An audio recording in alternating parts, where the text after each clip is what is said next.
বহুল আলোচিত রামিসা হত্যা মামলার রায় ঘোষণা করেছে আদালত। আদালত প্রধান আসামি এবং মামলার অপর আসামিকে মৃত্যুদণ্ডের রায় দিয়েছে।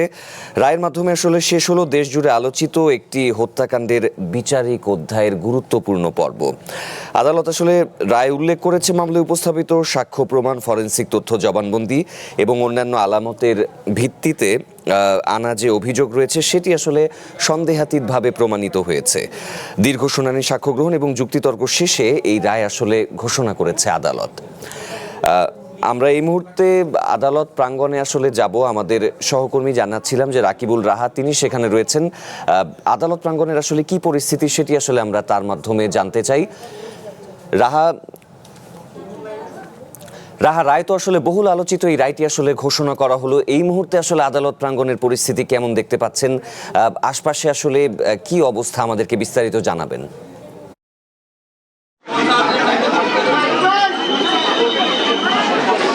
সাফাত, রায়টি যখনই বিচারক তিনি পড়লেন, অর্থাৎ দুইজনের মৃত্যুদণ্ডে যখন তিনি আদেশ দিলেন, তারপরে কিন্তু আদালতের বাইরে আমরা উচ্ছ্বাস দেখতে পেয়েছি।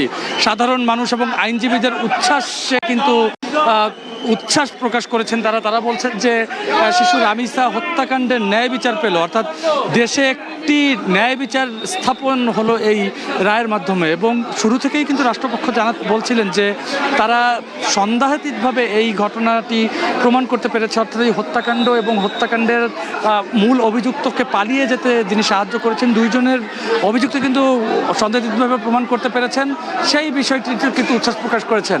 সাফাত, আদালতের ভেতরে অর্থাৎ এজলাসের ভেতরে ছিলেন আমাদের সহকর্মী ইশতিয়াক ইমন, তার কাছ থেকে জানতে চাইব। ইমন, আপনি তো ভেতরে ছিলেন, একটু বলবেন আদালত কি পর্যবেক্ষণ দিলেন এবং তাদের দুইজনের সর্বোচ্চ শাস্তি সেটি কিসের ভিত্তিতে দেওয়া হলো? দেখুন, একেবারেই পরিষ্কারভাবে আদালত যে পর্যবেক্ষণগুলো দিয়েছে সেগুলো সন্দেহাতীতভাবে সোহেল রানা যে হত্যা করেছে এবং ধর্ষণ করেছে সেটি প্রমাণিত হয়েছে।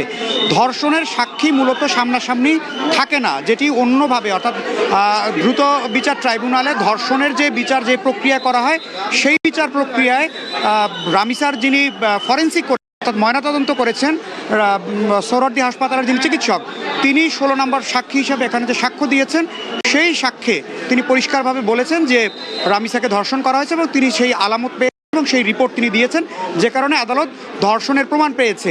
এবং রামিসাকে যে হত্যা করা হয়েছে তাকে ধর্ষণের পরে গলা কাটা হয়েছে এবং তার 2 হাত কাটা হয়েছে এবং তার যৌনাঙ্গ ক্ষতবিক্ষত করা হয়েছে চাকু দিয়ে। এগুলো সুরতহাল রিপোর্টে এসেছে এবং এই কারণে এই হত্যার একেবারেই দায়, যেহেতু চাক্ষুষ সাক্ষীর কথা বলা হচ্ছিল যে চাক্ষুষ সাক্ষী নেই, তাহলে সামনাসামনি সাক্ষী না থাকার কারণে কিভাবে এই হত্যা প্রমাণিত হলো, সেখানে আদালত বলেছে যে এই ঘটনায় সোহেল রানা যে উপস্থিত ছিলেন সেটি প্রমাণ করে তার জবানবন্দি। 2, তিনি যে গ্রিল ভেঙে পালিয়ে গেছেন সেই গ্রিল ভাঙার আলামত পাওয়া গেছে এবং তিনি যে পালিয়ে গিয়েছেন সেখানে তিনি যারা সাক্ষী দিয়েছেন তারা বলেছেন যে সোহেল রানাই এই ব্যক্তি ছিলেন। এবং আপনার কাছে আমি আরেকটু জানতে চাইব, সোহেল রানার স্ত্রী যিনি দ্বিতীয় আসামি হিসেবে ছিলেন, তাকে মৃত্যুদণ্ড দেওয়া হলো, তিনি তার বিষয়ে কি বলছেন আদালত? এখানে আদালত একেবারেই 4 থেকে 5টি হাইকোর্টের রেফারেন্স অর্থাৎ অ্যাপিলেট ডিভিশনের রেফারেন্স নিয়ে এসেছে যে এই ঘটনায় সহযোগী হিসেবে যে অপরাধ স্বপ্না করেছেন সেটি কোনো অংশেই একটা হত্যার চেয়ে কম নয়। কারণ যখন এই হত্যাকাণ্ডের ভেতর ঘটেছে তখন তিনি রুমে ছিলেন এবং এই হত্যাকাণ্ডে তিনি কোনো ধরনের বাধা দেননি, এই ধর্ষণে কোনো ধরনের বাধা দেননি। এবং যখন তিনি ভেতরে ছিলেন, যখন এই রামিসার মা সহ যারা বাইরে ছিলেন ভেতরে প্রবেশ করার চেষ্টা করেছেন, তখন তিনি বাইরে থেকে দরজা বন্ধ করে রেখেছিলেন এবং তার স্বামীকে পালিয়ে যেতে সহযোগিতা করেছেন। তখন একটি ভিডিও করা হয়েছিল, ঠিক সিটকানি লাগানো যে জায়গাটি, সেখান থেকে একটি ছোট ভিডিও করা হয়েছিল। সেই ভিডিও আদালত আমলে নিয়েছে এবং সেই ভিডিওতে পরিষ্কার দেখা গেছে যে স্বপ্না রানী ঘরের ভেতরে হাঁটাহাঁটি করছেন এবং তিনি এই দরজা বন্ধ করে রেখেছেন এবং কোনো ধরনের সহযোগিতা করেননি, যে কারণে ওই ভিডিওর মাধ্যমে অর্থাৎ বাংলাদেশের আইনে আমরা এই দেখলাম যে কোনো ভিডিও আদালত আমলে নেয় এবং এই বিচার প্রক্রিয়া আদালত সেটি বললেন যে তিনি আমলে নিয়েছেন। আমরা দেখতে পাচ্ছি কিছুক্ষণের মধ্যে আসামিদের নিয়ে আসা হবে এবং এই ভিডিও আমলে নেওয়া হয়েছে এবং যে কারণে তাকেও একইভাবে দোষী করা হয়েছে। 2 জনকে মৃত্যুদণ্ড দেওয়া হয়েছে এবং 2 জনকে, সোহেল রানাকে 5 লাখ টাকা জরিমানা করা হয়েছে, একই সাথে তার স্ত্রী স্বপ্নাকে 2 লাখ টাকা জরিমানা করা হয়েছে এবং 2 জনকেই মৃত্যু কার্যকর না হওয়া পর্যন্ত তাদেরকে ফাঁসিতে ঝুলিয়ে মৃত্যুদণ্ড কার্যকর করার কথা বলা হয়েছে। যেমন আমি আপনার কাছে আরেকটু জানতে চাইবো, সাধারণত আমরা দেখি এই ধরনের আলোচিত যে হত্যাকাণ্ড, সেই আলোচিত হত্যাকাণ্ডে আদালত নানান ধরনের পর্যবেক্ষণ দেন, যেহেতু বলা হচ্ছে যে মাত্র 4 কর্মদিবসে এই যে মামলার যে বিচার কার্যক্রম সেটি সম্পূর্ণ হলো, সেক্ষেত্রে আদালত কি কোনো পর্যবেক্ষণ দিয়েছে এই ধরনের দৃষ্টান্ত যেন আর স্থাপিত না হয়, সেই বিষয়ে কি বলেছে আদালত? দেখুন, এখানে দুটি পর্যবেক্ষণ, যে একটি হচ্ছে 16 জনকে সাক্ষীকে একই দিনে সাক্ষ্য গ্রহণ করার রেকর্ড বাংলাদেশের আদালতের আর কোথাও নেই। এটি এই ঘটনায় একটি ইতিহাস হয়েছে, যে এই ঘটনায় খুব দ্রুত সাক্ষী নেওয়া হয়েছে। এই মামলাটি দ্রুত শেষ করা হয়েছে, কিন্তু সেখানে কেন দ্রুত শেষ করা হয়েছে সেই ব্যাখ্যা নিশ্চয়ই আদালত দিবেন না। কিন্তু আমরা যদি বিগত 2 থেকে 3টি বড় ঘটনা দেখি, অর্থাৎ আসিয়ার ঘটনা দেখি, নোয়াখালীর নুসরাতের ঘটনা দেখি, যাকে হাসপাতালে মাদ্রাসার উপরে ছাদে পুড়িয়ে মারা হয়েছিল মাদ্রাসার একজন শিক্ষক, তার আমরা আদালতের রায়টিও দেখেছিলাম খুব দ্রুত সময়ে 19 থেকে 21 দিনের মধ্যে রায় হয়েছে, যেটি সর্বোচ্চ দ্রুত তার রায় দেওয়া হয়েছিল। কিন্তু সেটিও কিন্তু হাইকোর্ট এখন ট্রাইব্যুনালের জন্য রয়েছে, ট্রায়ালে রয়েছে, অর্থাৎ সেই বিচার কিন্তু 7 বছরে শেষ করা যায়নি। এই বিচারটি 4 দিনে দ্রুত শেষ করা গেছে, কিন্তু হাইকোর্টের ক্ষেত্রে আদালত বলেছে যে 7 দিনের মধ্যে তারা অর্থাৎ হাইকোর্টে আবেদন করতে পারবে এই রায়ের বিপক্ষে, আসামি পক্ষ। কিন্তু হাইকোর্টে যাওয়ার পরে দেখেছি আমরা এরকম বড় অনেক আলোচিত মামলা যেগুলো হাইকোর্টে দীর্ঘ সময়ের জন্য ঝুলে গেছে। এর মধ্যে মাগুরার আসিয়ার কথা যদি বলি, আসিয়াকে যে যৌনাঙ্গ ক্ষতবিক্ষত করে একেবারেই শিশু 2 থেকে 3 বছরের বয়স, আমার বয়সটি মনে নেই, এরকম একটি বয়সের শিশুকে হত্যা করা হয়েছিল এবং সেটি দেশ জুড়ে বেশ আলোচনায় ছিল। এরপরে নুসরাতের ঘটনা 2019 সালের খুব সম্ভবত, নুসরাতকে পুড়িয়ে মারা হয়েছে। অর্থাৎ এই দুটি ঘটনা কিন্তু এখন পর্যন্ত হাইকোর্টের ট্রায়ালে আছে এবং এরকম অসংখ্য মামলা আছে হাইকোর্টের ট্রায়ালে আছে। নিম্ন আদালতে বিচার হয়েছে আজ, আইনজীবী থেকে শুরু করে এখানে অসংখ্য মানুষ এসেছেন যারা একেবারেই সন্তুষ্ট, এবং আদালত অনেকগুলো পর্যবেক্ষণ দিয়েছেন। সবগুলো পর্যবেক্ষণেই তিনি বলেছেন, হাইকোর্টের রেফারেন্স দিয়েছেন।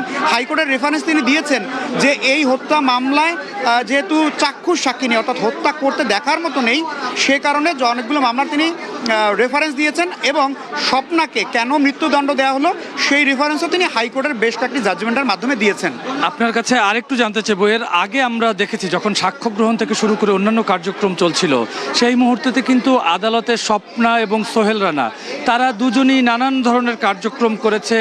একটি পর্যায়ে স্বপ্না খাতুন তিনি রাগান্বিত হয়েছেন তার স্বামীর প্রতি, সাক্ষ্য গ্রহণ যেদিন চলছিল সেদিন। আজকে যখন তাদের এই মৃত্যুদণ্ড ঘোষণাটি যখন করা হলো, তখন তাদের অভিব্যক্তি কী ছিল, এবং আদালতে যারা আইনজীবী যারা ছিলেন বা রামিসার পরিবারের সদস্য যারা ছিলেন তাদের অভিব্যক্তি কি দেখেছেন? বিশেষ করে এই যে 2 আসামি, তাদের মৃত্যুদণ্ডের রায় যখন পড়ে শোনানো হলো তখন তাদের অভিব্যক্তি কেমন ছিল? দেখুন, একেবারেই একটি পিনপতন নীরবতা ছিল পুরো আদালত জুড়ে। আদালতের প্রায় আমি ধারণা করি 30 থেকে 40 পৃষ্ঠার একটি রায় ছিল। এখানে অনেকগুলো পর্যবেক্ষণ ছিল যেগুলো আসলে আদালত পড়েননি, অর্থাৎ বিচারক পড়েননি। বেশ কিছু জায়গায় স্কিপ করে গেছেন, কিন্তু যেই জায়গাগুলো গুরুত্বপূর্ণ সেই জায়গাগুলো তিনি পড়েছেন, এবং পুরো আদালত জুড়েই পিনপতন নীরবতা ছিল। সেখানে আমরা দেখেছি বারবার সোহেল রানা কিছু অ্যাক্টিভিটিস করার চেষ্টা করছিলেন, অর্থাৎ তিনি কিছু বলবেন বা শব্দ করার চেষ্টা করছিলেন, কিন্তু ওখানে বিচারক থামিয়েছেন, এবং আইনজীবী যারা ছিলেন এবং পুলিশ দায়িত্বরত যারা কর্তব্যরত ওখানে যারা পুলিশ ছিলেন তারা থামিয়ে দিয়েছেন। অন্য সময়গুলোতে তারা যে আচরণ করে সেই আচরণটি করেননি। ধারণা করি মৃত্যুদণ্ড ঘোষণার পরেও আমরা তাকে 3 থেকে 4 মিনিট সময় লক্ষ্য করেছি, এর মধ্যে তিনি কোনো প্রতিক্রিয়া দেননি, তিনি শুধু অবজার্ভ করছিলেন, এবং খুবই বিমর্ষ দেখাচ্ছিল দুজনকে। এবং সোহেল রানার যে স্ত্রী স্বপ্না, তাকে আমরা দেখেছি বেশি বিমর্ষ, এবং সোহেল রানা কিছু একটা বলছিলেন, কিন্তু সেটি এতটাই তিনি ঠোঁট নাড়াচ্ছিলেন আস্তে করে, যেটি আসলে বাইরে থেকে কারো পক্ষে শোনা সম্ভব না। যেহেতু এই আসামিদের কথা বলার কোনো এখতিয়ার আদালতের ভেতরে থাকে না, যা বলবেন আইনজীবীরা বলবেন, সেই কারণে আসলে তারা কোনো কিছু বলেননি। তবে তারা চেষ্টা করেছেন, আমার মনে হয় যে তারা যখন বাইরে বেরিয়ে আসবেন তারা কোনো একটা প্রতিক্রিয়া দেওয়ার চেষ্টা করবেন, কারণ তারা আদালতের ভেতরে কথা বলার চেষ্টা করেছিলেন, সেই চেষ্টা তারা সফল হননি। বাইরে আসলে নিশ্চয়ই তারা সেটি বলবেন, কারণ তারা যে তথ্যগুলো দিচ্ছিলেন সেটি এক ধরনের বিভ্রান্তিকর তথ্য। তারা বিভিন্ন নাম বলছেন যে নামগুলো আসলে পরিষ্কার না, এই মামলার সাথে সংশ্লিষ্ট না। এর আগে আমরা ডিএমপি কমিশনারকে জিজ্ঞেস করেছিলাম, সে ডিএমপি কমিশনারকে জিজ্ঞেস করা হয়েছিল যে উনি একজনের নাম বলেছিলেন যে এই মামলার সাথে সংশ্লিষ্ট কিনা, কিন্তু ডিএমপি কমিশনার সেই তদন্তে পরিষ্কার করে তিনি বলেছেন যে এই ঘটনার সাথে এরকম কারো সংশ্লিষ্টতা পাওয়া যায়নি। একই সাথে তদন্তকারী কর্মকর্তা, এটি শুধুমাত্র যে পল্লবী থানা তদন্ত করছে ব্যাপারটি তা নয়, এটি কিন্তু বিভিন্ন বিভিন্ন গোয়েন্দা সংস্থাও কিন্তু বিভিন্নভাবে তদন্ত করেছে যে এই ঘটনায় অন্য কেউ জড়িত আছে কিনা। অর্থাৎ পুরো আদালত চত্বরের চিত্রটি যদি আমি একটু দেখাই। এই মুহূর্তে আমরা দেখছি এই মামলার যিনি রাষ্ট্রপক্ষের যিনি ছিলেন তিনি বের হয়েছেন, তার কাছে একটু জানতে চাইবো। দুলু ভাই, আপনার কাছে একটু জানতে চাইবো একদম মানে তাৎক্ষণিক তাৎক্ষণিক প্রতিক্রিয়া তিনি আপাতত জানাচ্ছেন না, তবে নিচে গিয়ে তিনি জানাবেন। সেক্ষেত্রে আমরা নিচে চলে যেতে চাই, যেহেতু নিচে আইনজীবী যিনি রয়েছেন সেই আইনজীবীরা ব্রিফিং করবেন। কিছুক্ষণের মধ্যেই কিন্তু আইনজীবী যিনি রয়েছেন অর্থাৎ রাষ্ট্রপক্ষের আইনজীবী তিনি এই জায়গাটি থেকে বের হয়ে গেলেন। তিনি তার কাছে আমরা জানতে চেয়েছিলাম আনুষ্ঠানিক প্রতিক্রিয়া সম্পর্কে, তিনি কিন্তু জানাননি। যেহেতু গণমাধ্যমে আনুষ্ঠানিকভাবেই ব্রিফ করা হবে সেক্ষেত্রে কিন্তু তিনি নিচে গিয়ে কথা বলবেন। সেখানে আমাদের সহকর্মী ইশতিয়াক ইমন তিনি জানাবেন, এবং ইশতিয়াক ইমন কিন্তু জানাচ্ছিলেন আদালতের ভেতরে যে ঘটনাগুলো ঘটেছে সেই বিষয়টিতেও তিনি জানানোর চেষ্টা করেছেন। সেক্ষেত্রে একই সঙ্গে এই আদালত দুইজনের মৃত্যুদণ্ড আদেশ দিয়েছে, সেই সঙ্গে কিন্তু বেশ কিছু পর্যবেক্ষণ দিয়েছেন, সেই বিষয়টিও ইশতিয়াক ইমন আমাদেরকে জানাচ্ছিলেন। অর্থাৎ এই যে রায় যেটি ঘোষণা হলো সেই রায় কিন্তু রায় ঘোষণার তাৎক্ষণিক প্রতিক্রিয়া হিসেবে কিন্তু আমরা দেখছি যে আইনজীবী যারা এই এজলাস কক্ষে উপস্থিত ছিলেন সেই আইনজীবীরা তারা উচ্ছ্বাস প্রকাশ করেছেন। অর্থাৎ তারা বলছেন যে এই ধরনের এই শাস্তি সেটি কিন্তু দেশের ইতিহাসে একটি দৃষ্টান্ত হয়ে থাকবে। এবং যেহেতু প্রতিটি মামলায় অর্থাৎ আলোচিত মামলা এর আগে আমরা দেখেছি মাগুরার আসিয়া বা ফেনীর নুসরাত হত্যাকাণ্ডের যে মামলাগুলো রয়েছে সেই মামলাগুলোতেও কিন্তু এখন পর্যন্ত ঝুলে আছে। সেক্ষেত্রে এই মামলাটি যেন দ্রুততম সময়ের মধ্যে হাইকোর্টে নিষ্পত্তি হয় সেই বিষয়টির কথাও কিন্তু এখানে আদালত তাদের পর্যবেক্ষণ যেটি রয়েছে আদালত তাদের সেই পর্যবেক্ষণে এটি জানিয়েছেন। আরেকজন আইনজীবী বের হয়েছেন, তার সঙ্গে আমরা কথা বলার চেষ্টা করব। এই মুহূর্তে বের হয়েছেন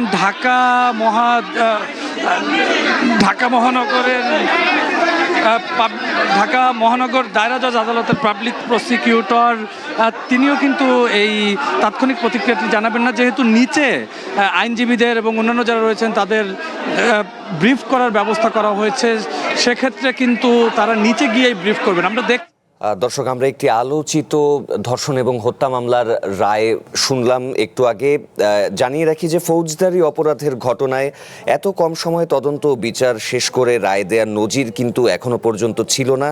আজকে সেই নজিরটি কিন্তু স্থাপিত হলো। রামিসা হত্যা মামলার ঘটনাপঞ্জি যদি আরও একবার দর্শকদের মনে করিয়ে দিতে চাই, 19 মে 2026 সাল রাজধানীর পল্লবী এলাকার একটি বাসা থেকে 8 বছর বয়সী শিশু রামিসার মরদেহ উদ্ধার করা হয়েছিল। ঘটনাটি যখন প্রকাশ্যে আসে তখনই কিন্তু এলাকাতে চাঞ্চল্যের সৃষ্টি হয়। একই দিনে কিন্তু পুলিশ ঘটনাস্থলে গিয়ে তদন্ত শুরু করে। প্রাথমিক তদন্তে প্রতিবেশী সোহেল রানা, একটু আগেই যার মৃত্যুদণ্ড ঘোষিত হয়েছে, তার সংশ্লিষ্টতার তথ্য সামনে এসেছিল। পরবর্তীতে কিন্তু 24 ঘন্টার মধ্যেই সোহেল রানাকে আটক করা হয়েছে। জিজ্ঞাসাবাদে গুরুত্বপূর্ণ বেশ কিছু তথ্য পাওয়া গিয়েছিল এবং এরপরে তাকে গ্রেপ্তার দেখানো হয়। তদন্তের পর্যায়ে কিন্তু ফরেনসিক পরীক্ষা, ডিএনএ নমুনা সংগ্রহ থেকে আলামত জব্দ এবং প্রত্যক্ষ পরোক্ষ সাক্ষীদের জিজ্ঞাসাবাদ করা হয়েছিল। তদন্তে সোহেল রানা, যার স্ত্রী মৃত্যুদণ্ডপ্রাপ্ত হয়েছে, তার ভূমিকাও কিন্তু সামনে এসেছিল। আদালতে আসলে স্বীকারোক্তি, প্রধান আসামি সোহেল রানা তিনি জবানবন্দি দিয়েছিলেন স্বীকারোক্তিমূলক। মামলা তদন্তে তারপরে কিন্তু এটি একটি গুরুত্বপূর্ণ মোড় হিসেবে বিবেচিত হয়েছিল। দ্রুত বিচার ট্রাইব্যুনালে এটি স্থানান্তর ঘটনার গুরুত্ব বিবেচনায় এটি শিশু সহিংসতা দমন ট্রাইব্যুনালে এটি পাঠানো হয়েছিল। এরপরে সাক্ষ্য গ্রহণ পর্বে রাষ্ট্রপক্ষ একের পর এক সাক্ষীকে হাজির করে। তদন্ত কর্মকর্তা, চিকিৎসক, ফরেনসিক বিশেষজ্ঞ সহ একাধিক সাক্ষী কিন্তু এর সাক্ষ্য গ্রহণ করা হয়েছিল। যুক্তিতর্কে রাষ্ট্রপক্ষ আসলে দাবি করেছিল যে সাক্ষ্য প্রমাণ, ডিএনএ রিপোর্ট, ফরেনসিক তথ্য এবং আসামির জবানবন্দির মাধ্যমে অভিযোগ সন্দেহাতীতভাবেই প্রমাণিত হয়েছিল। অন্যদিকে আসামিপক্ষ কিন্তু প্রথমে নিজেদেরকে নির্দোষ দাবি করেছিল।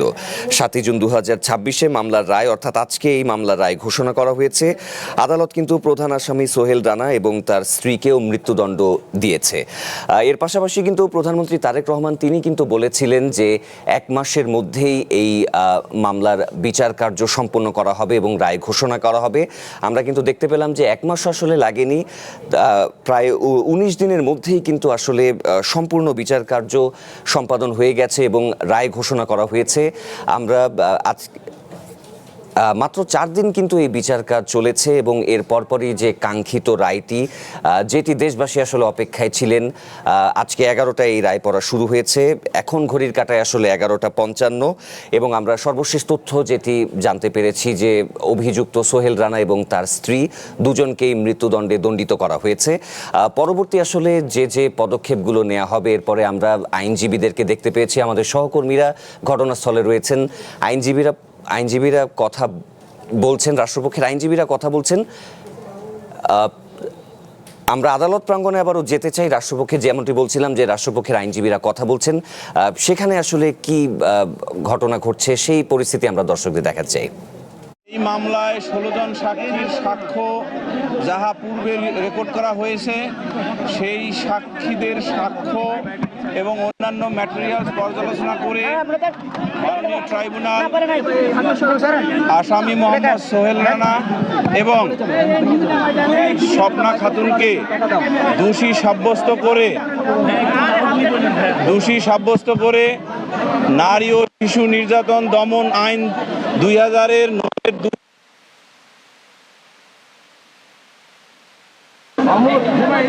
বিবেচনা করে মাননীয় ট্রাইব্যুনাল তার স্বীয় ডিসক্রিশনে উভয় আসামিকে মৃত্যুদণ্ডে দণ্ডিত করেছেন। একই সাথে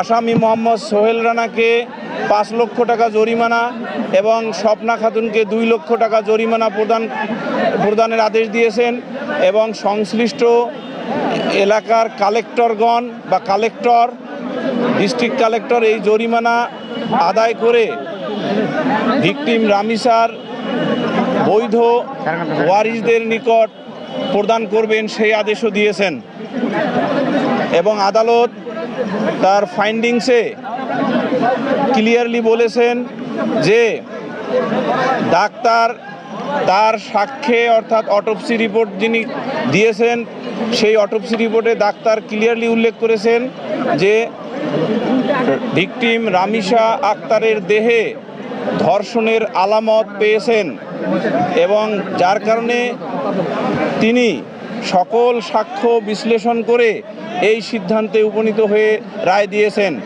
এবং আমরা প্রসিকিউশন পক্ষে রায়ে সন্তুষ্ট এবং আমরা এই রায় এর ক্ষেত্রে ধন্যবাদ জানাই সদাশয় সরকারের মাননীয় প্রধানমন্ত্রী, হোম মিনিস্টার এবং ল মিনিস্টার মহোদয়কে। তারা যেভাবে এই মামলায় দ্রুত বিচারের নিমিত্তে তাদের প্রয়োজনীয় যে পদক্ষেপ ছিল সেটা করেছেন জন্য আমরা রাষ্ট্রপক্ষে উপস্থাপিত সাক্ষীদের সাক্ষ্য যথাযথভাবে রেকর্ড করতে পেরেছি এবং এই রেকর্ড করার জন্য আমরা যে উপস্থাপন করেছি মাননীয় ট্রাইব্যুনাল তাহা রেকর্ড করে অতি দ্রুততম সময়ে আজকে রায় ঘোষণা করেছেন এবং এই রায়ে আবারও আমরা বলি আমরা প্রসিকিউশন পক্ষ সন্তুষ্ট। এরকম একটি জঘন্যতম বর্বরতম নৃশংস ঘটনা কোনো অবজারভেশন দিয়েছেন কিনা, সমাজের কোনো দৃষ্টান্ত বলেছেন কিনা, কি বলেছেন আপনারা? ইয়েস, এই মাননীয় ট্রাইব্যুনাল এই রায় ঘোষণার শুরুতেই বলেছেন যে শিশুদের অধিকার বা শিশুদের রক্ষা করা একটি রাষ্ট্রের মৌলিক উদ্দেশ্যগুলোর একটি এবং আমাদের এই রাষ্ট্রেরও মৌলিক উদ্দেশ্যগুলোর একটি হলো আমাদের যে ভবিষ্যৎ প্রজন্ম শিশুদের রক্ষা করা। সেই শিশুদের কোনো শিশুর মধ্যে যদি এই ধরনের ন্যাক্কারজনক অপরাধ সংঘটিত হয় তার ক্ষেত্রে কোনো ধরনের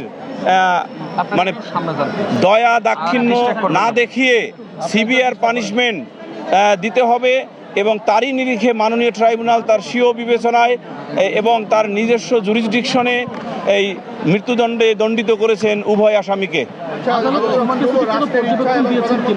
সকলের চাওয়া পাওয়ার প্রেক্ষিতে খুব দ্রুততম সময়ের মধ্যে এই মামলাটি রায় হয়েছে। মামলা আরো একটা আছে আইন অনুযায়ী হয়েছে, আইন অনুযায়ী হয়েছে। হবে কি হবে না এটা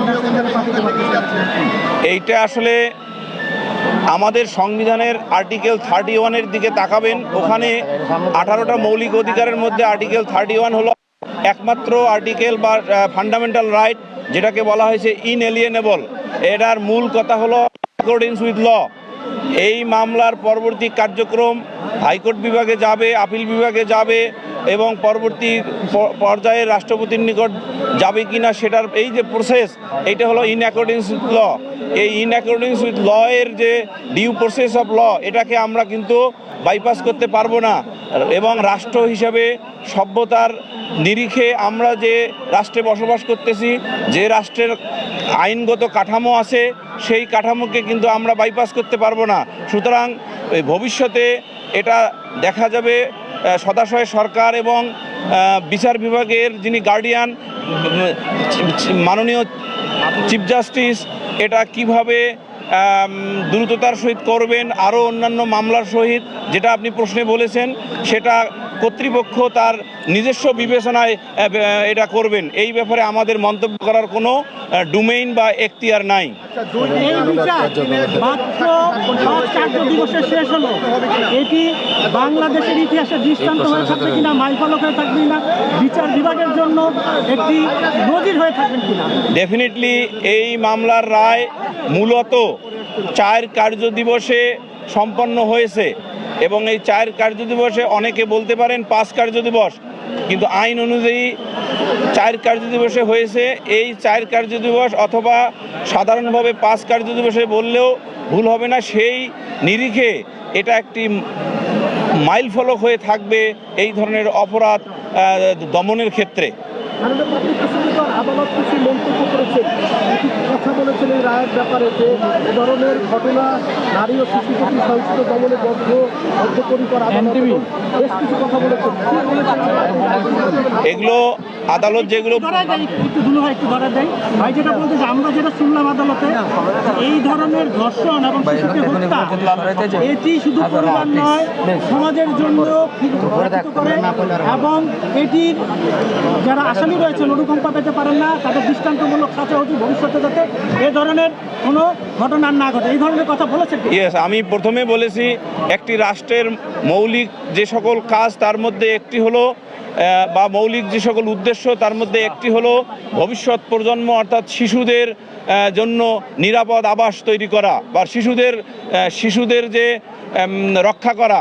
সেই শিশুদের উপর কোনো শিশু উপর যখন এই ধরনের ন্যাক্কারজনক ঘটনা ঘটে, তখন রাষ্ট্র কিন্তু অতি দ্রুততার সহিত যে পদক্ষেপ নিয়ে এই বিচার কার্যটি সম্পন্ন করতে সহায়তা করেছেন, সেই বিচারে মাননীয় ট্রাইব্যুনাল যে রায় দিয়েছেন আজকে, সেটা অবশ্যই একটি মাইলফলক হয়ে থাকবে। ওকে ভাই, থ্যাংক ইউ।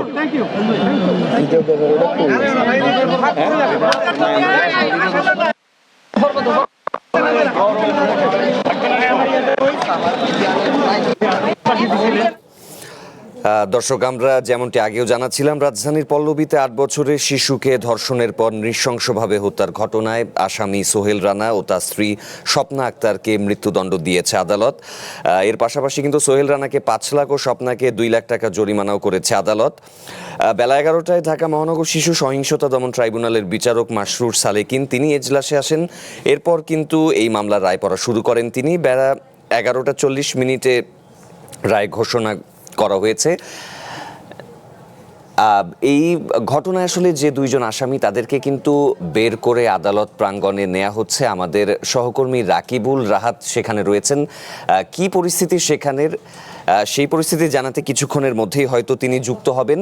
আলোচিত আসলে এই ঘটনার রায় ঘোষণা করা হয়েছে, বোঝাই যাচ্ছে যে আদালত প্রাঙ্গণে বেশ পরিস্থিতি এই মুহূর্তে সারা বাংলাদেশের চোখ এই আদালত প্রাঙ্গণের দিকে। সেখানে আমরা আইনজীবীদেরকে দেখতে পেয়েছি, সাংবাদিকরাও সকাল থেকে রয়েছেন। 8:30 থেকে আমাদের সহকর্মীরা সেখানে তথ্য জানাচ্ছিলেন।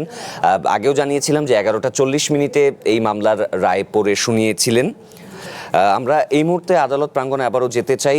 আসামি জানাচ্ছিলাম যে আসামিদেরকে নেওয়া হচ্ছে সেখানে। তো আমাদের সহকর্মী রাকিবুল রাহাত সেখানে রয়েছেন, রাহাতের কাছ থেকে আরো তথ্য জানতে চাই। রাহাত, আসামিদেরকে তো আমরা যেমনটি বলছিলাম যে রায় ঘোষণার পরে তাদেরকে নিয়ে যাওয়া হচ্ছে, সেখানকার পরিস্থিতি আসলে কেমন দেখতে পাচ্ছেন? রামিসার পরিবারের কোনো সদস্যদের সেখানে দেখা মিলেছে কিনা, সার্বিক পরিস্থিতি জানাবেন।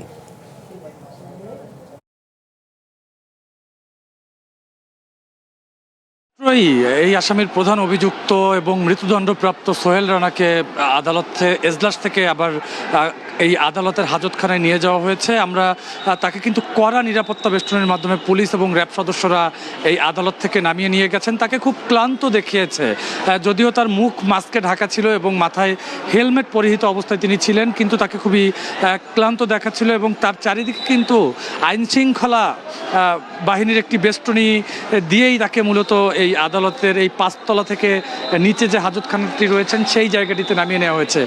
তার আগে রামিসার বাবা গণমাধ্যমে অল্প কিছু কথা বলেছেন। তিনি বলেছেন এই রায়ে তিনি সন্তুষ্ট, কিন্তু আসামিদের যেন খুব দ্রুততম সময়ের মধ্যে মৃত্যুদণ্ড দেওয়া হয় সেটি নিশ্চিতের কথাও কিন্তু তিনি বলেছেন তার মেয়ের আত্মার শান্তি কামনার জন্য হলেও এই অপরাধীকে ফাঁসি দেওয়া দরকার।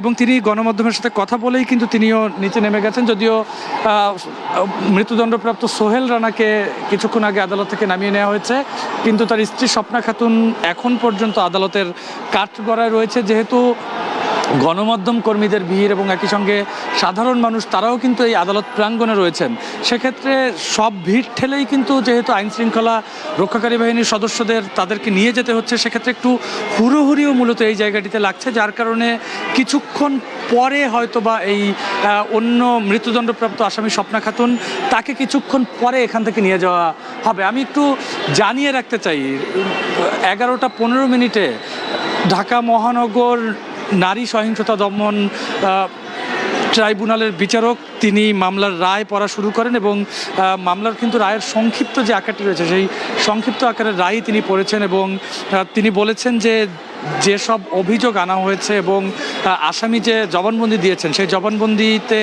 এবং অন্যান্য ফরেনসিক টেস্ট থেকে শুরু করে প্রত্যক্ষদর্শীদের জবানবন্দি এবং অন্যান্য সকল কিছুই এই দুই আসামি যে এই হত্যাকাণ্ডের সঙ্গে সংশ্লিষ্ট সেটির একদম সন্দেহাতীতভাবে সেটি প্রমাণিত হয়েছে, যার কারণে এই দুই আসামিকেই মৃত্যুদণ্ড দেওয়া হয়েছে এবং দুইজনকেই কিন্তু আলাদা আলাদা পরিমাণে জরিমানাও করা হয়েছে। এবং এই মামলার যখন রায় ঘোষণা করা হয় তার ঠিক পরপরই আমরা দেখেছি যে আইনজীবী যারা রয়েছেন এবং সাধারণ মানুষ যারা এই আদালত প্রাঙ্গণে রয়েছেন তাদের উচ্ছ্বাস আমরা দেখতে পেয়েছি।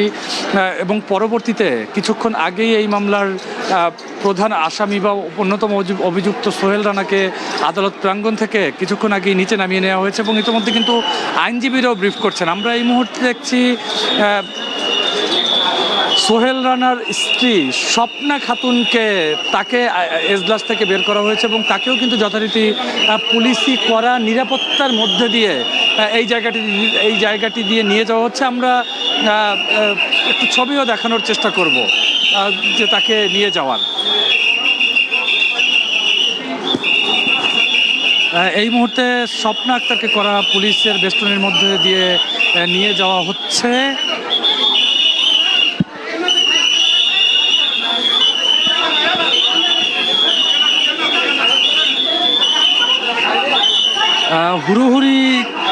হুড়োহুড়িটি নিশ্চয়ই দেখা যাচ্ছে। সেক্ষেত্রে কিছুক্ষণ আগেই কিন্তু আমরা দেখছিলাম যে যখন সোহেল রানাকে এই আদালত থেকে বের করে নিয়ে যাওয়া হচ্ছিল তখন সাধারণ মানুষজনও কিন্তু তার উপর চড়াও হবার একটি চেষ্টা করছিল। সেক্ষেত্রে পুলিশ সদস্যরাও তাদেরকে অনেককেই নিবৃত করতে পারছিলেন না, সেটিও কিন্তু আমরা এই জায়গাটিতে দেখেছি। আমি জানাছিলাম যে দুই আসামিকে তাদেরকে এখান থেকে নামিয়ে রাকিবুল, আপনি আমাদের সাথেই থাকবেন। এই মুহূর্তে আমরা দেখতে পাচ্ছি যে পাবলিক প্রসিকিউটর কথা বলছেন, সেই জায়গায় আমরা এই মুহূর্তে চলে যেতে চাই।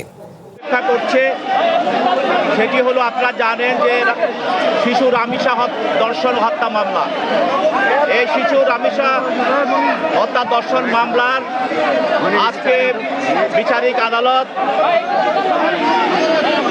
গত 1 তারিখে এই মামলার চার্জ গঠন করেন এবং এই মামলার সাক্ষ্য গ্রহণ করেন এবং যুক্তিতর্ক শুনেন।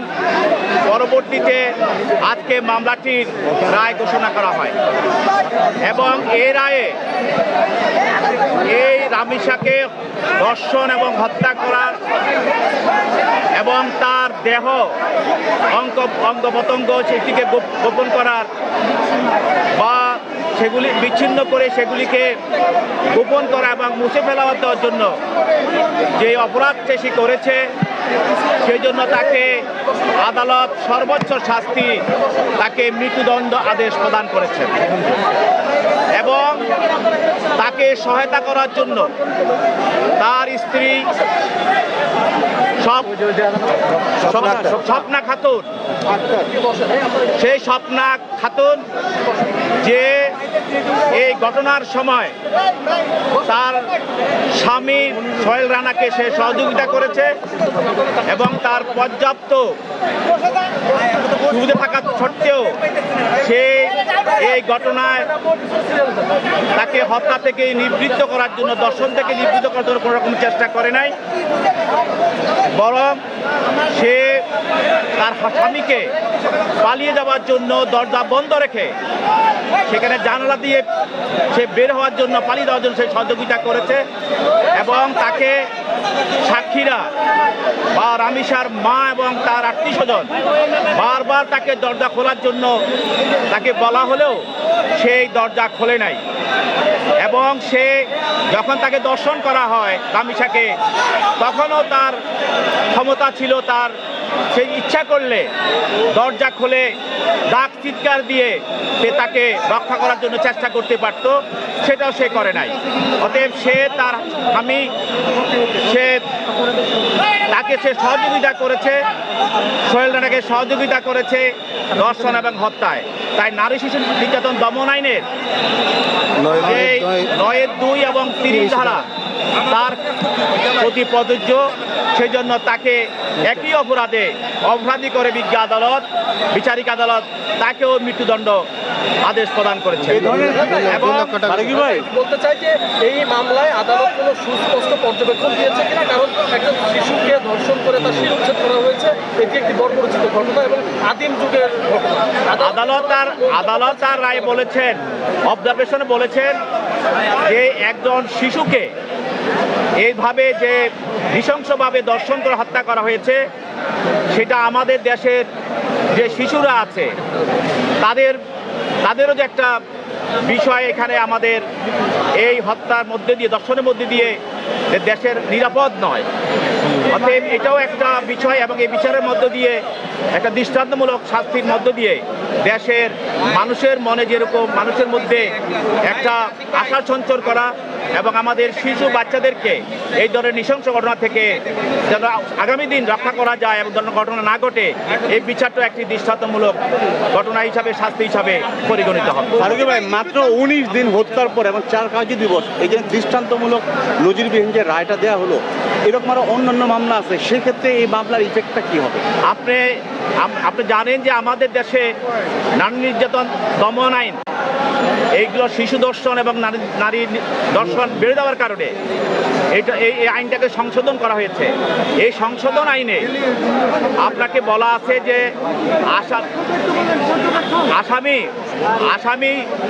আসামিকে যদি গৃহীত করা হয়, ঘটনাস্থলে গৃহীত করা হয়, তখন ওই 15 দিনের ভিতরে আপনি তদন্ত রিপোর্ট বা শাস্তি দিতে পারবেন এবং যখন বিচার শুরু হবে তখন প্রতি কার্য দিবসেই আপনাকে বিচার কাজ চালিয়ে যেতে হবে। সেই হিসাবে এই হত্যা মামলায় গত 1 তারিখে আপনার যারা চার্জ গঠন করা হয়েছে, পরবর্তী যে সাক্ষী দিন ধার্য করা হয়েছিল, প্রতিদিন ওই দিনে সকল সাক্ষী আদালতে উপস্থিত হয়েছে, সাক্ষ্য গ্রহণ করা হয়েছে। অতএব সেই জন্য এই মামলাটি দ্রুত এগিয়ে যায় এবং আজকে রায় ঘোষণা করা হয়। এবং এই মামলার মাধ্যমে আমরা মনে করি যে আরও যে মামলাগুলো আছে সেগুলিও এই মামলাকে অনুসরণ করে সেগুলিও দ্রুতের সঙ্গে শেষ করব। ফারুকী ভাই, একটু জানতে চাই যে কেন দুজনের সমান দণ্ড হলো? কারণ একজন তো সহযোগিতা করেছে, আরেকজন অপরাধ করেছে, কিন্তু দুজনের ক্ষেত্রে রায়টা একই হলো কেন?